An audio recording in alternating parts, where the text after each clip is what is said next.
Thank you very much for joining us today on the program Healthy Living. My name is Adesuwa Osa-Owagie. Today we want to look at cholera rather, based on what we heard happened in the north, where about 40 school girls in Kaduna State came down with cholera. And it was gathered that 40 of them are from Government Girls Secondary School in Kawo in Kaduna, who are in hospital as we speak.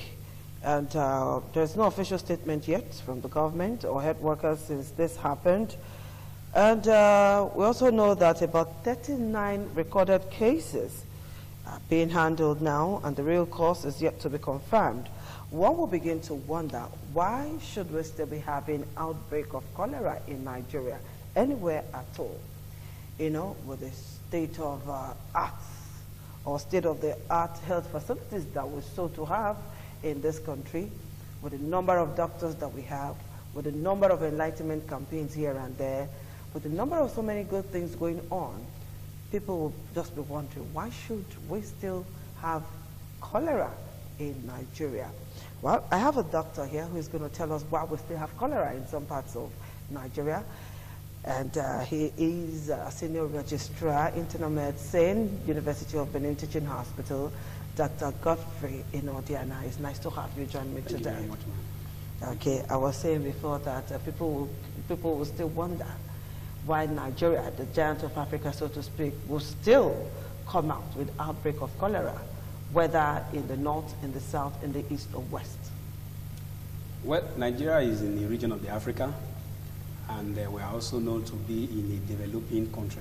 So it is not unusual to have diarrhea in this area. Have we not developed more than that stage of having diarrhea?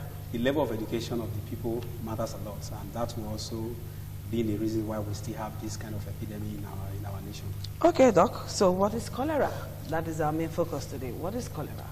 Well, cholera as a way of definition is an infection that is caused by a bacteria.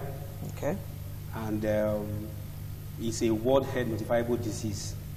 It therefore means that when there is a cholera outbreak, you are mandated as an individual or a community to report to the appropriate authority. And this infection is caused by a particular strain of bacteria called Vibrio cholera. Okay, Vibrio cholera. Vibrio cholera. How do we get that Vibrio cholera? Well, where does it come from? For you to get in contact with cholera, it must what we call the fecal aura. It means that there must be a contamination of the individual's water or food, you know, with these organisms, either as a result of poor improper sewage and proper sanitation. When the feces are deposited in the wrong places and they get in contact with our water or our food, then the persons who drink this water will come down with this disease. Okay, so what are the symptoms? How would you know that this is cholera? Just like every other gastroenteritis diseases, they have the similar symptoms, but cholera have some distinct symptoms that will differentiate it from every other gastroenteritis. Well, it's possible once one gets in contact with the Vibrio cholera, which is notorious for causing cholera. There might be vomiting will be there. One of the good things is that they have what we call profuse diarrhea. It means that this patient or this individual will come down with acute watery diarrhea. And the classical form of what we say is the rice stew water. I mean, the kind of stool you will see is described to be the water stool, where their stool is fishy smelling and it has the characteristics of this water stool. So you can now use that to differentiate it from every other gastroenteritis. Does it have any color? Well, it can be in kind of a milky form, and it will be different from the other the other symptoms we find in other diarrhea diseases. Would there be blood in the stool, stuff like Usually that? no blood. There's no blood, just a white, just white. So you can see like a milky color. Does it include vomiting? Yes, I said there is vomiting. The only thing you will see in those that have diarrhea that will be different from every other gastroenteritis disease is that there may not be that of the colicky pain. Okay. The patient may not complain of abdominal pain.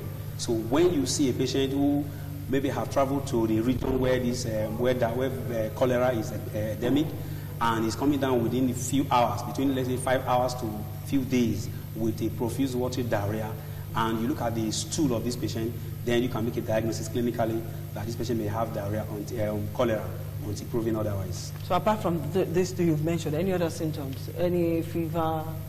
Again, cholera will usually happen in an epidemic, like what you just recited before we started this program. It happened in the north, and there are over 40. So most time when cholera diseases occur, it's going to be in a group, in a community. Okay. Okay. So there will be more than 1 or 2 persons in different homes. So no, it's not just one. It's not just one, using the same source of water. So if it's in a hostel, to affect those who are living or occupants of that hostel. Okay. If they are in a community, those who use the same source of water. Because that water was contaminated. Okay. Different from somebody who goes to a restaurant and just eat a contaminated food, an individual coming down with diarrhea.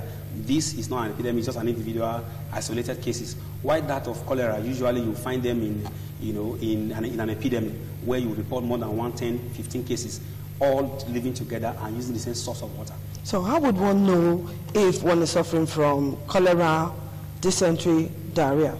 Yes, the health worker who is, there's what we call high index of suspicion. Once the patient presents to the hospital, the doctor or the nurse will find out from the based on the history examinations, and you use that to differentiate between one diarrhea diseases. Because in cholera, we have earlier said they have this rice water stool, yes, different from what you can find in other diarrhea diseases. So once you are seeing that, and the duration of illness from when the person gets in contact with this viral cholera, and now the manifestation of the symptoms, then you can now pinpoint or go towards that this may likely be a cholera, different from other the dysentery, where you probably have some mucus or even blood stain in the stool, and it may not occur in the epidemic. So when you have a clinical examination, good history, then you'll be able to differentiate between one from the other. Okay. All right, if you're just joining us, you're watching the program Healthy Living on ITV, and we're looking at cholera, causes, treatment, and how to prevent it. That's why Dr. Godfrey Onodiana is here, and you can call us on 052-290573 to ask the doctor a question. You know, sometimes people will have stomach pain, and the next thing say, this might just be cholera. What's the relationship? Well, like I said, for a clinician who understands the spectrum of cholera disease, he will know that cholera usually will not present with abdominal pain. And once that clinician is able to rule out that symptom, that there is no abdominal pain and duration of the illness, then he or she will know what to do. Unlike somebody who had another diarrhea disease and assuming it to be a cholera, there will be an issue, because the modalities of treatment will be different from that of cholera. And once you start treating, there will not be any response. Because so how's the treatment like? Is it easy? Is it difficult? Does it stretch for a long time? The treatment of cholera is a treatment that we have to divide into the government part, the individual, the community. Because like we said cholera comes from fecal oral, so the contamination of water. So it's important that we start from the source. That will be a primary identification of why this cholera happened. So what next? What do we now do to prevent it from happening again? But in the hospital base, the treatment modality is also different, depending on whether it's mild, moderate, or severe. Now, one of the most important elements we have to look at is the level of dehydration, because we said cholera will cause a profuse watery diarrhea. It means that this patient will lose a lot of fluid. And when you assess this patient, you'll be able to classify the level of dehydration, whether it's moderate, mild, or severe. Then that will now tell you how aggressive you are going to go. But the treatment will be to replace the fluid that was lost in this in the episodes of diarrhea. Yes. Okay, so we're expecting your call to 052-290571. Ask Dr. Godfrey questions as regard this issue that we are treating. Don't look at it as, well, it's not happening in our community, so why should I ask questions? It's better to be proactive. When you're proactive, you're good. But when you wait until the worst happens, then that's where you have a problem. Let's look at self-medication when it comes to this issue, because a lot of people don't like hospitals. A lot of people believe that what risks do, let's deal with it at home. What is the dangers in this? Yes, if you, once an episode of cholera has happened in a community, it's important, like I said from the beginning, it's a word notifiable disease, so you have to notify the community. If not, the sufferer of this disease may go to a common source of water, defecate, and that will now affect the entire community. So it means that when there is someone around us who we think is having cholera disease, we should report that person to the nearest hospital so that appropriate treatment will be instituted. It's not something you can treat at home, is it? No, it's not what, if you don't have that knowledge, you may not be able to treat it, because yes, the modality of treatment will involve vaccine, antibiotics, fluid, and those things are not usually provided at home, and there are various fluid regimen that you need to use. So because that's not your field, it's important for you to seek a help with the expert so that there will not be spread from one person to the others. When it happens in the rural areas, where there are no doctors, so to speak, where there are no healthcare centers, what is that person supposed to do? Well, there should be a first aid treatment before the person goes to the hospital. In an area where you don't have a doctor, or where the distance between where the patient is and where the doctor is very far, it's important to know that once you are losing fluid, you try to replace the fluid. How? So it's important that the person start drinking good water, not the same water that he or she got that cholera from. So at this point in time, it's important to get a clean source of water. There are two things here. How would the person know? One, can you self-diagnose that this is cholera? That's one. Two, if there is no other source of water, what is that person supposed to do at that point? It is important to seek help from wherever the nearest hospital. Because if you still go back to the same source of water where the infection, where you got the infection from, then there will be a reinfection again. So it's good to seek source of water and stop that the contaminated water that leads to this cholera in the first place. So you stop it, then you now look for a nearest health center where you can get what we call oral rehabilitation therapy. There are some fluid that you can also get, that you can also use, to control this level of, to control or to assist this patient before he or she will get to a specialized hospital. But those around this person, knowing fully well that the person is losing fluid and the person is getting, dehydrated, and there is a progression of the disease, the person should have this ideas of suspicion and take the person to the nearest hospital. There is hardly any community where we don't have a health center. There's hardly any local government we don't have a government facility. So it's important to consult one, so that from there, the tertiary or secondary center, there could be a referral to the secondary or the tertiary center where the patient can be managed appropriately. At what point does it become critical? There's what we call cholera where complications now begin to set in. When you have diarrhea or diarrhea disease and there is a loss of fluid, then the patient, this patient is going to, generalized body weakness is going to set in. Somebody who is able to walk may not be able to walk again. If you look at the person, you see that there is no fluid, there is dry mouth.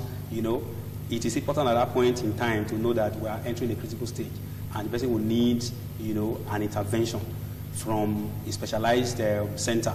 So at this point in time, once there is an occurrence of diarrhea and there is a case that is recorded more than 1 or 2, 3, 4, 5 persons using the same source of water, it is important to take them up and notify the appropriate health center. Okay, so after that, all the complications ease up. Yes, because diarrhea, cholera is easy to manage. Once you identify the organisms, you give appropriate. At what point does it kill? It kills because if there is no free regimen instituted at a point in time when the patient has this complaint, and then you also call renal, the kidney could also be affected. There's a level of dehydration that will lead to a renal impairment, because the organs of the body need this fluid, like the water. So once the kidney cannot get enough water and you are losing enough water, you are not replacing, there will be what we call either acute kidney injury, which can progress to a chronic kidney injury. So since the kidney will be affected and if other organs will also be affected, then it's important that you take it seriously. So if there is a case of cholera losing more than 20 to 30 liters of fluid and there is no replacement, the patient could enter into what we call shock. And when there is hypovolemic shock, then that's death. It could lead to coma and the person will just die. And once the person goes into coma, no, that's when they get into coma and there is no hospital or there is no health facility to try and resuscitative measures are not put in place, then the next thing is death. Because the body, some of the organs cannot stay without no fluid. So how long is the treatment usually? Usually, once identified within a few days of the institution of treatment, there will be a very good response. Is it possible for treatment to fail? Yes, it's possible. Treatment can fail because if the wrong diagnosis was made from the beginning, maybe it's not cholera and you thought it was cholera, then, or it's other viral diseases that is happening. You know, the virus can also cause diarrhea. So if you have, maybe you don't have the knowledge that this is not cholera, because cholera is a bacteria, it's a gram-negative bacteria. So if this diarrhea is caused by a virus and your treatment is tailored towards bacteria treatment, then there will not be any response. So that treatment will not, it will not mean anything to the patient, because you're actually giving the fluid, you're actually giving the right and appropriate antibiotics, but nothing is happening because the cause of this diarrhea is not cholera, or it's not related to the bacteria. It's a viral illness. But once you institute fluid for any patient that have diarrhea, there will be a level of resuscitation that the patient will not pass on. There will be a delay that will happen because you have actually, one of the dangers of diarrhea is fluid loss. So when you replace fluid, then the patient there will be high level of resuscitation that will happen. And ordinary water from the house will do it instead of, Yeah, water from the house we help, because if this water is not contaminated, because what led to cholera is contaminated water. Let's look at prevention. How do we prevent cholera? Yes, prevention of cholera will start from the government. It is important to know cholera comes from contamination of our water by the Vibrio cholera from the physics of an infected person. So it means that for an environment or a community, there should be a good, clean water that is chlorinated, water that is not contaminated. Then in our individual, as an individual, you have to have a good hygiene. Wash your hand before you eat. Wash your hand before you touch any other things at home, so you don't contaminate food items. Then another thing you need to understand is that your sanitary should be very important. Where the physics is the way we dispose our physics, there should be a very clean, good toilet, and this toilet should be a little bit far from the source of water. There should not be contamination between the physics and the water. But unfortunately, in some areas, you find that the borehole is sited almost where the sewage system is. Yes. That's the soccer system. When we have a government that have regulations, there will be some meters between the borehole and the source of where.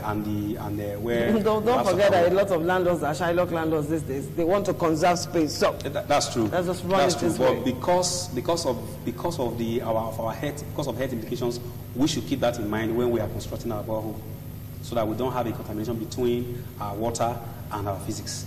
Is it a waterborne disease? It's both. Can food do that? Yes, both food and water. So how does our food, especially seafood? Especially seafood, because once somewhere that is infected could also go to the nearby water and defecate.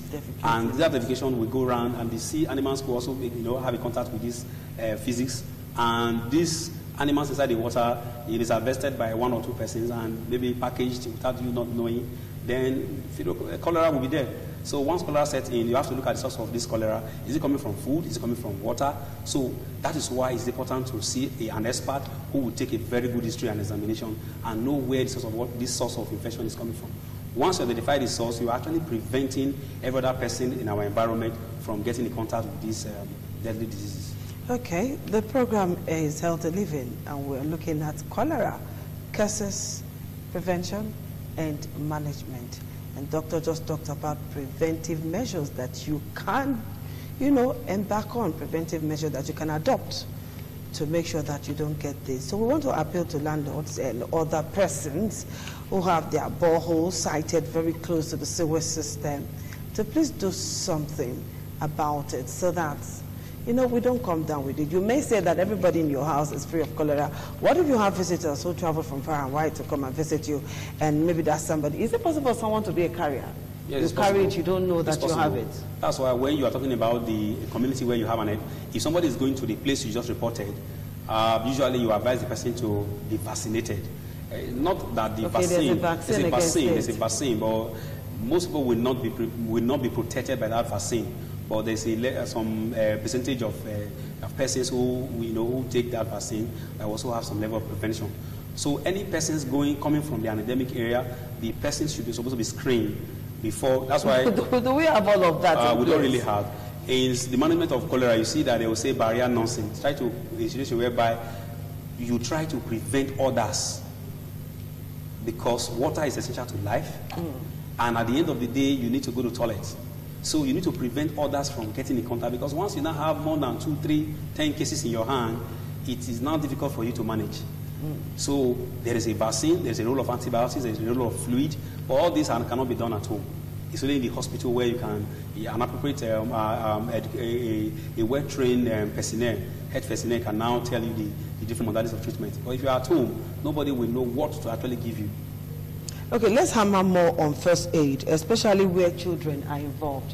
Because most times, a lot of parents might be at work, not at home, and this thing happened in the house. Let's look at first aid, how to, help ourselves on getting first aid treatment before we go to the hospital. Yes. So let's do first aid, Doctor. They said cleanliness is next to godliness. It's important to keep our house clean. It's important to understand that our water should not be contaminated. People should be encouraged to use to parboil their water. Look at the source of your water. You should parboil your water, canned water. There should not be. You should not just see water anywhere and use, for your cooking or for your for drinking. Then try and prepare your meal. You have to prepare your meal adequately so that you don't just prepare meal uncooked. Once the food is also uncooked. Most of us eat out. Yes. So these are preventive measures. Good personal hygiene. Wash your hand, when you come back from your place of work, because you don't know what you have had a contact in your hand, so you have to wash your hands before touching anything at home. Then drink only parboiled water. Then look at the physics. How many people boil water these days? Well, almost everybody have a dispenser. Oh, let's get a dispenser and put it there. How we sure of those water? Well, it's important to think about that when you are having suspicion of your source of water not being clean. Then it's good to parboil your water before drinking. But if you also have water from this canned water or this popular one they call pure water that is not contaminated from a very good manufacturer, that is not contaminated. Okay. That's why there is a regulatory body like NAFDAC who will go around to ensure that the water that we consume come from a very good serene environment that is not contaminated with physics, so that there will not be any vibrio cholera or strain inside this water that we are going to drink. The children that you talk about, yes, because diarrhea in children, they are very vulnerable, and the diarrhea in children is very severe compared to that of adults, because most adults, once they have diarrhea, as they are losing fluid, the urge to drink more, which is thirst, so they may go and start drinking, and that may make this diarrhea not to be severe in them. But for children, most times, they may not be able to call for water, or when they call for water, the parents may not understand that why they are drinking more, and that will make them to have a lot of complications compared to an adult who can make a decision on his own or on our own. So let's take it step by step, blow by blow, first aid for a child. So for a child, it's important to ensure that our children drink very clean water okay, that is parboiled, because their system is also, cholera will also be much more found in those who have poor immunity, who have decreased immunity, those who have terminal illness, those on chemotherapies, those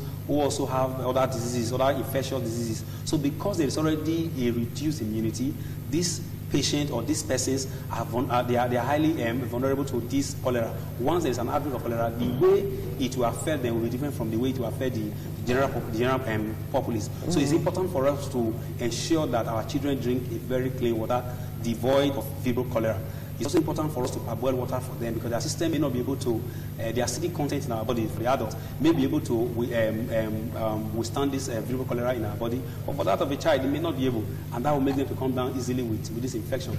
So step by step, we ensure a clean environment, our physics, a well-disposed physics, so there is no contact between the physics and our source of water. Then the government also play a role to educate people, because if you educate them and let them know the need for a good hygiene, they will know how to prevent themselves. So that's why the government will come in. There's a jingle, organize a program, a seminar, and enlighten the populace on the need for proper sanitation in their various homes. Then another thing is to understand that there are treatments. So once you let them know that if you are traveling to an endemic area, also go for a vaccine or visit an health center, because you heard that there is a cholera outbreak in so place in Nigeria. Because we're in a developed society, anything can happen. Because you are going there, you may you to prevent yourself by taking the vaccine. And once the vaccine is given to you, there's some level of prevention compared to somebody who does not have the opportunity of coming in contact with this vaccine. So once we follow these steps, the cholera outbreak will be reduced. And like from the beginning, we said that it's identifiable. Once you notice that somebody around you or a community have this kind of disease, it should be, there should be a public enlightenment that so community have an outbreak of cholera, and every other person that drinks a source of water, if it's a stream they're using, for example, so they should now at that time stop drinking that water. Because, so where would they find water? The alternative source is better to look for an alternative source of water.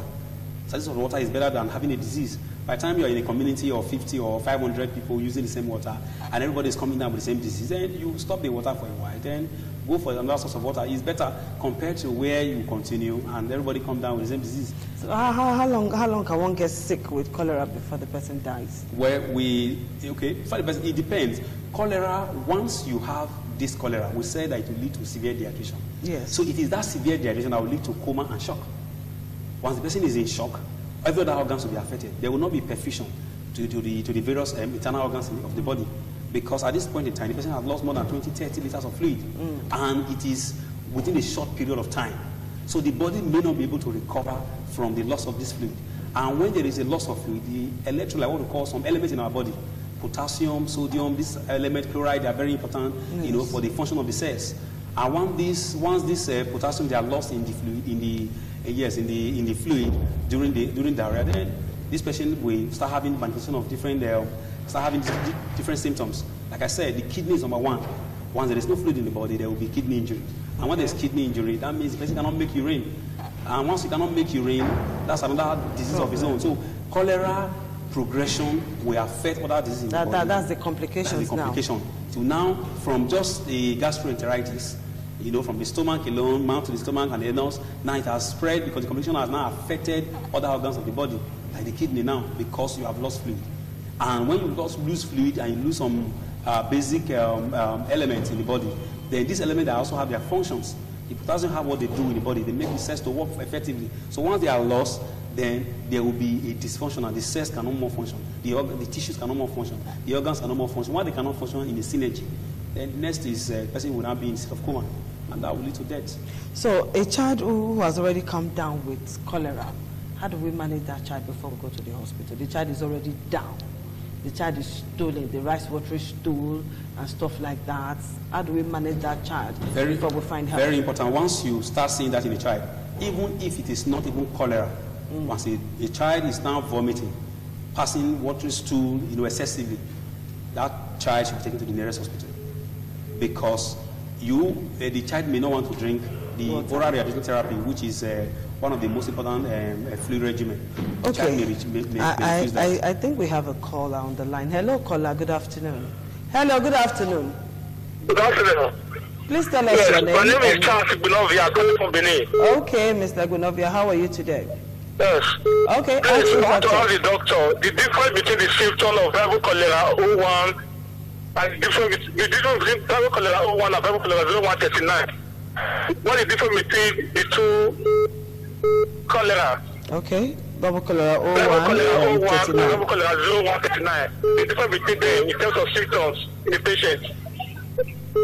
All right. Okay. If I heard him correctly, he's asking the 01, like I said. What's the difference, 01? Yeah, and we said that there are other strains of cholera. Yes. It's a bacterial illness, and that the one that is causing the Vibrio cholera, or that causes cholera, is the Vibrio 1 and 039. Okay. While the other one of classic and etol, but they have not been reported to cause a cholera disease. Okay. You understand? So these two are known to cause these notorious symptoms. But if I also heard him again, he was talking about the differences between baby cholera and other diarrhea diseases. We have earlier mentioned that pain is usually not found in cholera. Pain is usually not found in cholera, and that for those that have cholera, they usually have profuse stooling. And we now say it doesn't stop. It just keep coming. It doesn't stop continuously, and the fluids the patient will lose will be more than 1 liter in an hour. So a patient can lose 20 liters in 20 hours. You can see why it's important for the individual suffering from cholera to seek health intervention on time. All right, we got another caller. Hello, caller. Good afternoon. Hello. Okay, no call. All right, doctor, we're listening. So, because of what this cholera, this 01 and 339 can do, is important. But this will be identified in the hospital. Okay. So once there is an outbreak of cholera, one will not be asking whether is it 01 that causes it 139. The cholera has happened. But for research purposes, it's important for us to understand that it's caused by 01 and 0139. So how does it hurt pregnant women? Like every other diarrhea disease, the baby in the fluid still needs fluid. There is a development. The pregnant woman is still vulnerable because there's a low immunity. She is now being too pregnant with a child. So anything that affects every individual in society. Okay, let's take this call before we continue. Hello, good afternoon. Hello? Hello? Yeah, good afternoon. Good afternoon. Please tell us your name and ask your question. Hello? I guess we lost that call. The number is on your screen, 052-290-573. And when you are calling us, please reduce the audio level on your television set. Just reduce the audio level or move away totally from your television set so that we can hear you. Hello? Hello? Hello? Hello, good afternoon. Can you speak up a bit? Hello? Okay, we lost that call. All right, doctor, we're looking at pregnant women now. And you say they are just like every other normal human being, and unfortunately their immune system is usually low at that point. So it's important for them to know, once a pregnant woman also comes out with cholera, the mother of treatment is also to rehydrate them. You know, some of them are usually very, very hungry. So they just go for anything and everything. So I think at this point we need to advise pregnant women to be very careful what they eat. Especially and seafood. then, kill that urge. For the source of food that you don't know, and you need to be very careful of this cholera. Once you are not passing stool more than normal, and it's watery, and you look at the stool, it's now showing the rice water. When you just carry rice water in your normal house, there's the color of the rice water. That's what they are telling you. We really need to explain this rice water thing. So that's what they are trying to tell you. Is it after cooking the whitish? You parboil your rice. No, you parboil your rice. And when you parboil your rice, as you are trying to turn, you see the kind of color of the milky. Yes, this kind of milky color. That's what they're talking about. Will they still be that light too? It will also be light, but it's water is inside. Okay. Hello. Good afternoon. Hello. Hello. Hello. Hello. Good afternoon. Okay. While we're waiting for more calls, can we look at other causes of cholera or other types of cholera?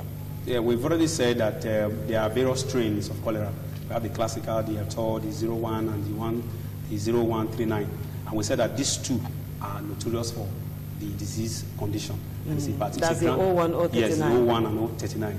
And it's a gram-negative bacteria that causes this cholera. Does it kill too? It does. It does. The complication of, that will accompany the excessive loss of fluid is what now kills. Wow. Is what now kills. Okay, let's look at the role of ORS in all of this and how to mix it, because I know that so many people still don't know how to mix it. Well, it's very straightforward.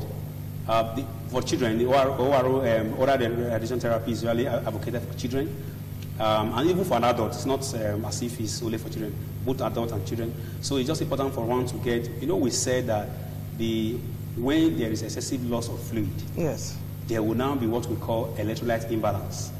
So the ORS is trying to replace this electrolyte that we have lost. Okay, before we continue with ORS, hello, good afternoon. Good afternoon. Okay, please tell us your name and ask your question. My name is Tracy. Okay. Which of them cholera is common in pregnant women? The cholera that is common in pregnant women? Yeah. Okay, doctor. Is there cholera common in There's pregnant no women? different one from what we have just discussed. Okay, so It's the cholera same. is cholera, Pregnant whether women it's eat the same 01 food or like we, 039. yes, eat the same food that we also eat inside. So there's no special one different from them. So, but the pregnant woman. Hello? How do they know if they have cholera? Okay. How would they know? We have said that once one have cholera and you are now passing excessive stool and vomiting, and we said that there might not be abdominal pain, and the stool will be profuse, losing water, in a very short time, more than a liter in an hour, up to 20 liters, maybe within 24 hours. Different from the other diarrhea diseases that we have said. And when you look at the kind of stool they are passing, different from what you see in another diarrhea diseases. So you can now see, we said is rice water stool. So when you look at the color of your stool, it must be that color. Yes, it's a classical way to identify cholera stool from every other diarrhea disease. So once you see this kind of stool, then it points towards one having a cholera. Then if you also take history, what's that cholera mostly happen in an epidemic? No, it doesn't affect one person. You will hear that it happened in so and so community, 10, 15, 20 persons at the same time. So it's pointing towards different from food poisoning or every other acute diarrhea that you may have, where one person will just consume alone his own food and is coming out with abdominal pain. But this one will affect the community or majority, maybe a family living together in a clan, and you can say, okay, it's affected 5 houses, 10 houses, because they also have the same source of water. It has to do with water, yes, it has to do with water and food. Contaminated food, so contaminated it's usually water. a communal disease because it's going to be in a people living together in a settlement. Okay, so let's do management once again before we leave. How do we manage it individually and as a community? So because we said it has usually happened in an epidemic, it's important for our government or anyone in the place of authority to provide clean water for the people around that community. But you and I know that that's going to be very difficult. So almost everybody have their own water. Almost everybody deals with borehole. So in fact, one of the good things that you have not even, when we said cholera is not usually found in... Hello, good afternoon. Hold on, Doc. Hello, good afternoon. Can you hear me, sir? Yes, I can hear you. What's your name? My name is Deborah. Okay, go ahead with your question, please. Please, sir. Now, I want to ask, can you use water guide? Can what? Can you use water guide? Water guide. Water guard. Okay. Okay. All right, doctor. Yes. Water guard. We've said that put a measure in place. We can hear you. The doctor is trying to reply to your question. The essence of water guide is to disinfect the water, is it not? Okay. So any measure you put in place or instituted in your house, whether parboiling, water guide or chlorinated water, you are actually trying to prevent something. So water that is maybe contaminated with cholera and you put up in modalities, the cholera strain is known not to survive above 100 degrees centigrade. Okay. So it therefore means that when you parboil your water, water boil at 100 degrees. So when the water boils at 100 degrees and it's above that strain, the cholera cannot survive. So that's why we say parboil your water. Every other measure you're going to put in place is actually to make the water safe. So whatever measure anyone instituted in his house will be preventive. The long use of water guard will not cause any other problem in the body because this is chemical as well. Yes. Chlorine also causes water because it causes some symptoms in the body, maybe affect the teeth and every other thing. But I'm sure the manufacturers will also have a concentration that they use in making this water gas. So apart from all of this chemical, just boil your water and you'll be good. Boil your water, save it. Easiest, not cost methods of preventing water. To parboil your water simply just means for you to take a very clean cooking utensils and parboil your own water and without not spending any money. Okay, hello, do you have a call now? All right, no call. All right, well, we're looking at management, doctor. So, on the role of the government, we have said, let the government do its own part.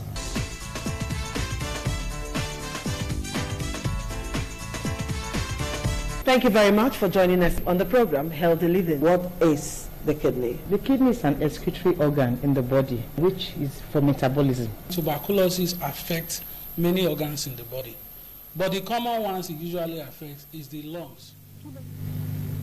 All right, we're so happy to have you join us again on the program, Healthy Living. And time is really not our friend. So, for the purpose of emphasis, doctor, let's lay more emphasis on who is likely or most likely to get cholera. That's one. And then why cholera is deadly, because people still don't believe that cholera is deadly. So just lay more emphasis on this, because we already talked about it, but let's hammer more on who is most likely to get it. For those who live in overcrowded places, for those who live in barracks, those who live in camps, or those who have been displaced and they now live students in the hostel. Students in the hostel. Those who use one common source of water supply. Anything that will affect that water supply, it will affect every other person. Okay. So it's important for them to have a high index of suspicion of cholera. Cholera outbreak will happen in this kind of environment because they have one source of water supplied to them, and they also defecate in one. Maybe the defecation system is not so hygienic. It's not so hygienic enough, and it's not properly cleared. So once there is a mixture between these physics and the water, then there will be contamination, and it can come down with cholera easily. Okay, so then why is cholera very deadly? We said that it leads to dehydration. There's a profuse water loss, and this will affect the kidney. And the kidney, as we know, is a very vital organ in the body. So once the kidney is not functioning, then every other waste in the body is not cleared. And once the waste in the body is not cleared, it becomes very toxic. Then there is no other remedy other than to, for the person to manifest some abnormality in the brain and every other organs in the body.